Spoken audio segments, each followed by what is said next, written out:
Hello everyone, আসসালামু আলাইকুম। আমি ভেবেছিলাম এই ডিপার্টমেন্টটা আপনাদেরকে ঘুরে দেখাবো।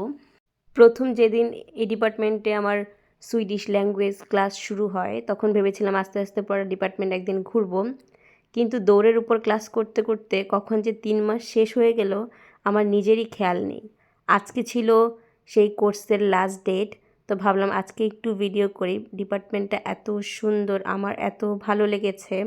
তো যেহেতু আজকে লাস্ট দিন ছিল, তো ভাবলাম না আজকে একটু ভিডিও করি, এবং এই জায়গাটাই বিশেষ করে আমার খুব ভালো লেগেছে। এবং এই জায়গাটা অনেকটা অডিটোরিয়ামের মতো দেখতে। আমার ক্লাস শেষ হতে প্রায় রাত হয়ে গিয়েছিল, তাই বাইরে আর দেখালাম না। এটা হচ্ছে গিয়ে ক্লাসে আজকে লাস্ট ক্লাস, তাই আমাদের টিচার আমাদের একটু ট্রেডিশনাল জিনিস দেখাচ্ছিল। সুইডেনের সবথেকে বড় ফেস্টিভ্যালে তারা কি কি করে থাকে সেগুলোর কিছু ভিডিওস দেখাচ্ছিল। আমারও খুব ভালো লাগছিল। তারপর আমাদের কয়েকটা ফ্রেন্ড টুকটাক প্রেজেন্টেশনও দেয় সুইডিশ ল্যাঙ্গুয়েজ সম্পর্কে। তারপর আমাদেরকে ফিকা দেওয়া হয়। সুইডেনে ফিকা মানে হচ্ছে গিয়ে হালকা নাস্তা।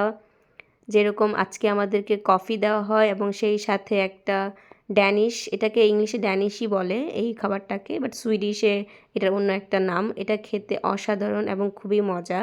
সেই সাথে আমরা অনেক ফান করছিলাম টিচারের সাথে, এবং এখানকার টিচাররা একদমই ফ্রেন্ডলি।